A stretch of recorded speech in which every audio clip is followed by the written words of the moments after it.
It's KBKW's Coffee Talk on FM 94.7 and AM 1450. And time now for the Insider Report with an exhausted, famished Everett Hughes. Yes. We don't sound exhausted and famished. Well, I had a day off. Oh, that's good. Yes, you did. I had a day off. Yeah, I had a day off. Are you glad that the big rush is over? And now, of course, it's like Well, you say, it's know, never well, always let- tax season. But it is. And let me tell you something. okay. And this is amazing. I never this before. Never. 48 extensions. Wow. That's what I thought.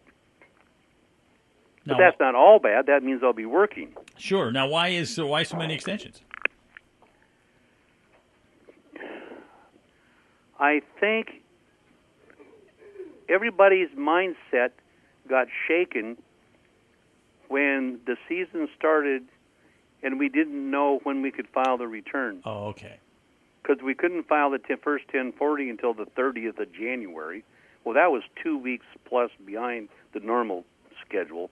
And then you couldn't do any certain passive loss forms from rental property until the middle of February. So things just started stacking up, and people just didn't do it.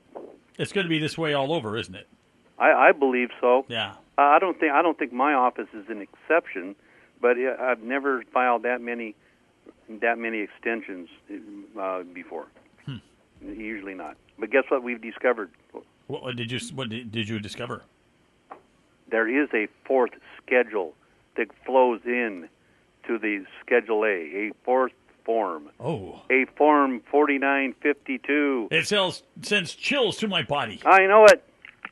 What is And it? it's the investment interest form. Oh. And let me tell you what that is. Okay. Investment interest. It's like you bought a piece of property, 20 acres, okay? And, of course, somebody's carrying the contract because that's how they sold it. And, of course, you're paying the seller interest. Now the question is, where do I write that off? That's where you write it off on the Form 4952, the investment interest expense deduction.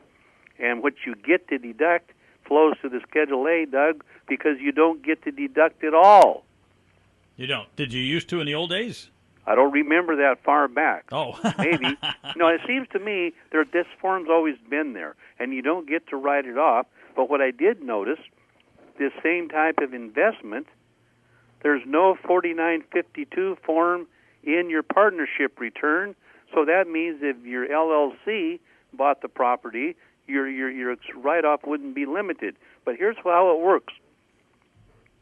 You spend a bunch of money on interest. And what it does, it offsets any capital gains from investment property, any other interest you have in the return, and qualified dividends, which means you may use it all, but it's not likely.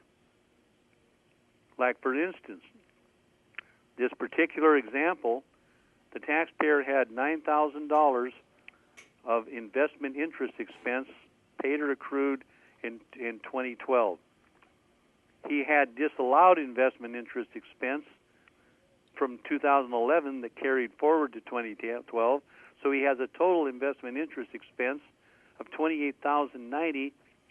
And then when you look at all of his investment income, interest and dividends, he got to deduct $420 of that $9,000. That's not much. No, it's not. But it's kind of like a capital loss carry forward, Doug. Oh. He hasn't lost it. He just doesn't get it now. I gotcha. Well, we're just about out of time now. If people want more information on this, because you have lots of extensions and things, you're going to be a busy guy. Oh, yes, busy guy. So 533-4131, 533-4131. And, of course, we can hear them all at everetthughes.com. Yes, EverettHughes.com. Check it out. Click on radio. Well, you have yourself a good day off. Do you have any more days off planned? No, no. I'm right in the middle of it again. Okay, well, I'll let you go. Yes, you will.